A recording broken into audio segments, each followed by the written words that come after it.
Le plus grand mensonge du diable, calomnier Dieu dans le cœur des hommes. Bien-aimé, dans les Écritures, le diable est appelé le calomniateur, l'accusateur, le père du mensonge. Très souvent, lorsque nous entendons cela, nous pensons immédiatement qu'il passe son temps à accuser les hommes devant Dieu. Mais il existe une autre dimension de son œuvre, encore plus dangereuse. Le diable cherche aussi à calomnier Dieu devant le cœur des hommes. Son objectif le plus redoutable n'est pas seulement de pousser l'homme au péché. Son véritable objectif est de détruire la confiance entre l'homme et son Créateur. Car Satan sait une chose, un homme qui cesse de faire confiance à Dieu devient vulnérable spirituellement. Lorsqu'un croyant commence à douter du caractère de Dieu, sa foi s'affaiblit, son cœur devient instable, sa communion avec Dieu se refroidit et elle devient plus facile à éloigner de la vérité. Le premier mensonge de l'histoire. Dans le livre de la Genèse, au chapitre 3, du verset 4 au verset 5, nous assistons à ce qui pourrait être appelé la première fake news de l'histoire. Le serpent dit à Ève, « Vous ne mourrez point, mais Dieu sait que le jour où vous en mangerez, vos yeux s'ouvriront, et que vous serez comme des dieux connaissant le bien et le mal. » Derrière ces paroles se cache une stratégie extrêmement subtile. Premièrement, Satan fait passer Dieu pour un menteur.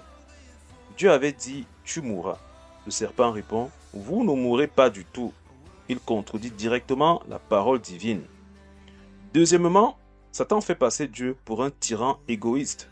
Il insinue que Dieu prive volontairement l'homme de quelque chose de bon, comme si Dieu voulait empêcher l'être humain d'atteindre son plein potentiel.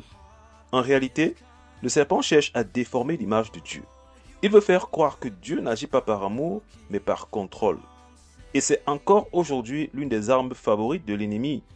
Lorsque certaines prières tardent, lorsque les combats deviennent difficiles, lorsque les portes semblent fermées, lorsque Dieu paraît silencieux, alors la voix du calomniateur commence à murmurer « Dieu t'a abandonné, Dieu ne tient pas ses promesses, pourquoi continuer à croire? Dieu n'est pas réellement bon envers toi. » Et beaucoup de combats spirituels commencent précisément à cet endroit, dans les pensées. Troisièmement, Satan inverse complètement les rôles.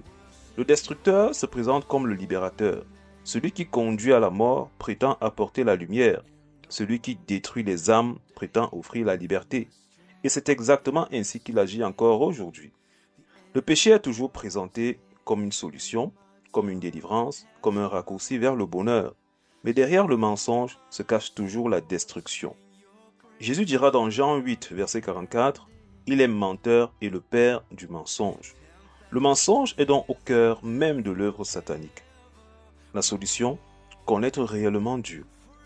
La meilleure arme contre la calomnie de l'ennemi, c'est de connaître réellement qui est Dieu.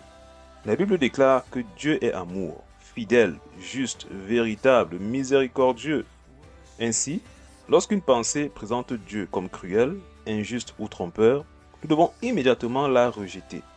Plus nous connaissons Dieu à travers sa parole, moins les mensonges de l'ennemi auront de pouvoir sur notre cœur. Car un homme qui connaît réellement le caractère de Dieu devient difficile à ébranler. Même au milieu des combats, il continue de dire « Je ne comprends peut-être pas tout, mais je sais que Dieu demeure fidèle. » Conclusion, frères et sœurs, le plus grand piège du diable n'est pas seulement le péché. Son plus grand piège est de briser notre confiance en Dieu. Car lorsqu'il réussit à déformer l'image que nous avons de notre Père, il affaiblit notre foi à la racine. Mais aujourd'hui, nous devons choisir de résister à ces mensonges. Même lorsque les circonstances sont difficiles, même lorsque nous ne comprenons pas tout, même lorsque Dieu semble silencieux, nous devons continuer à croire que Dieu est bon, Dieu est fidèle, Dieu est juste et Dieu demeure digne de confiance. Car plus nous connaissons réellement notre Père, moins les mensonges du calomniateur auront de pouvoir sur notre cœur. Gloire à Jésus. Si tu désires sincèrement accueillir Jésus-Christ dans ta vie comme ton Seigneur et ton Sauveur personnel, et ainsi entrer dans la grande famille des enfants de Dieu, je t'invite à faire cette prière avec foi et authenticité.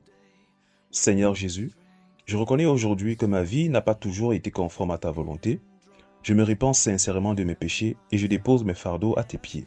Je crois de tout mon cœur que tu es mort sur la croix pour m'offrir le pardon et me délivrer du châtiment éternel.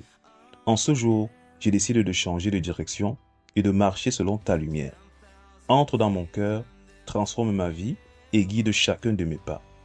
Amen. Si tu as fait cette prière du plus profond de ton cœur, sache que tu viens de franchir l'étape la plus importante de ton existence. Pour nourrir cette nouvelle vie, je t'encourage vivement à rejoindre une communauté chrétienne où la parole de Dieu est enseignée avec intégrité. C'est là que tu pourras grandir spirituellement et découvrir toute la richesse de ton identité en Christ. Que la grâce et la paix de Dieu t'accompagnent sur ce nouveau chemin. Amen. Si ce message a trouvé un écho favorable dans votre cœur, n'hésitez pas à le partager pour encourager une âme fatiguée. Abonnez-vous pour cheminer ensemble vers plus d'intimité avec Dieu. Soyez abondamment bénis dans sa présence. Gloire à Jésus. Si tu désires recevoir l'ensemble des publications et recevoir quotidiennement les méditations partagées, je t'invite à t'abonner à ma chaîne WhatsApp, dont le lien se trouve dans la description. Gloire à Jésus.